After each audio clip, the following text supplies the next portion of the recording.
হযরত আয়েশা রাদিয়াল্লাহু তাআলা আনহা থেকে বর্ণিত, রাসূলুল্লাহ সাল্লাল্লাহু আলাইহি ওয়াসাল্লাম নিজের ব্যক্তিগত ব্যাপারে কখনো কারো নিকট হইতে প্রতিশোধ লন নাই। নিজের কোনো ব্যক্তিগত ব্যাপারে আল্লাহ রাসূল কারো কাছ থেকে কখনো কোনো কি করেন নাই, প্রতিশোধ নেন নাই। কেউ আল্লাহ রাসূলের কোনো কিছু বলছে, খারাপ কথা বলছে বা আল্লাহ রাসূলকে আঘাত করছে, আল্লাহ রাসূল এটার প্রতিশোধ নেন নাই। কিন্তু যখন আল্লাহ তাআলার নিষিদ্ধ জিনিসের মধ্যে কেউ লিপ্ত হইতো, তখন তিনি আল্লাহ তাআলার হুকুম অমান্য করিবার কারণে শাস্তি প্রদান করিতেন। আল্লাহর হুকুম যদি কেউ কি করতো, অবাধ্য হইতো, আল্লাহর হুকুমের খেলাপ করতো, তখন আল্লাহ রাসূল ওইখানে আর ছাড় দিতেন না।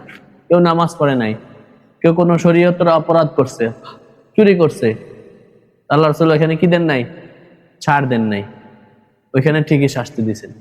কিন্তু ব্যক্তিগত কারণে কি নেন নাই, কারো কাছ থেকে কাউকে কখনো কোনো শাস্তি দেন না। আনাস রাদিয়াল্লাহু তাআলা আনহু 10 বছর খেদমত করছেন আল্লাহ রাসূলের, একেবারে ছোট্ট। যখন ছোট্ট ছিল তখন ওনার আম্মা নিয়ে আসি, ইয়া রাসূলুল্লাহ, আমার ছেলে আনাস, এই ছেলেটাকে আপনার খাদেম হিসেবে দিয়ে গেলাম।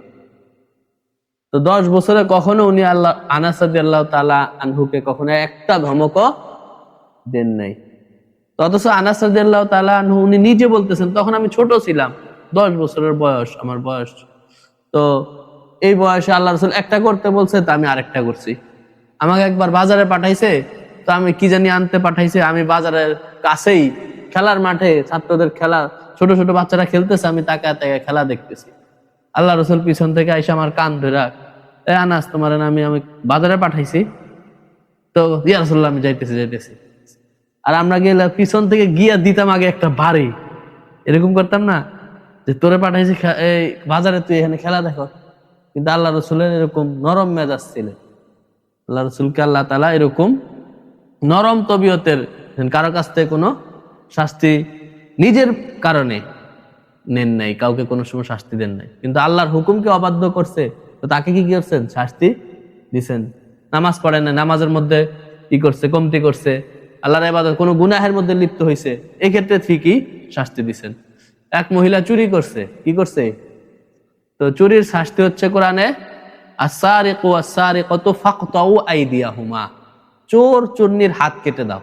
এটা কিসের নির্দেশ, কোরআনের নির্দেশ, কোরআনের আদেশ। তো মহিলা হচ্ছে কুরাইশ বংশের মহিলা।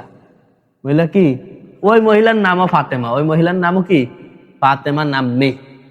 তো কুরাইশ বংশের মহিলা, তো কিছু লোক আসছে যে একটু যে আল্লাহ রাসূলের কাছে সুপারিশ করো। ওসামা রাদিয়াল্লাহু তাআলা আনহু আল্লাহ রাসূলের খুব প্রিয় ছিল। যায়েদ রাদিয়াল্লাহু তাআলা আনহুর ছেলে ওসামা, আল্লাহ রাসূলের নাতি ধরতে গেলে, পালক নাতি, পালক পুত্রের ঘরের সন্তান, সেই হিসেবে পালক নাতি। তো ওনাকে আল্লাহ রাসূল খুব পছন্দ করতেন। তো পাঠাইছে যে তুমি যা বলো, এটা কুরাইশ বংশের নারী, তো তার শাস্তিটা যেন আল্লাহ তাআলা কি করেন, একটু লাঘব করে দেন, শাস্তিটা কমায় দেন, হালকা পাতলা একটু মাইর দর দিয়া ছেড়ে দেন। তা আল্লাহ রাসূল রাগান্বিত হয়ে গেছেন, না, এখানে কোনো সুপারিশ চলে না। আজকে যদি আমার মেয়ে ফাতেমাও চুরি করত, তাহলে আমি তার হাতও কেটে দিতাম, তাকেও আজকে মাফ করতাম না।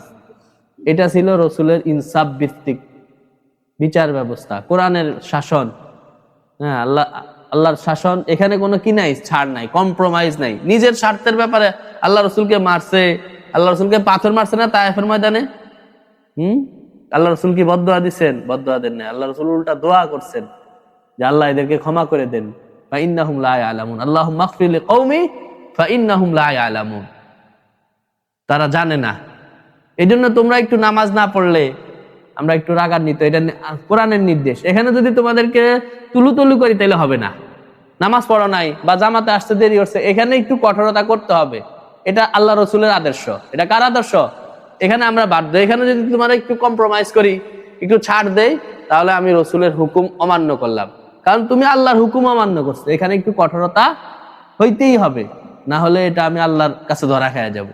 এই জন্য তোমরা রাগ করে না যে হুজুর এত করে কেন, এখানে করতে হবে, না করলে আল্লাহর কাছে আমাকে জবাব দিয়ে করতে হবে। আল্লাহ তাআলা আমাদেরকে এই কথাগুলো বুঝার এবং সেই অনুযায়ী আমল করার তৌফিক দান করুন। দুরূদ শরীফ।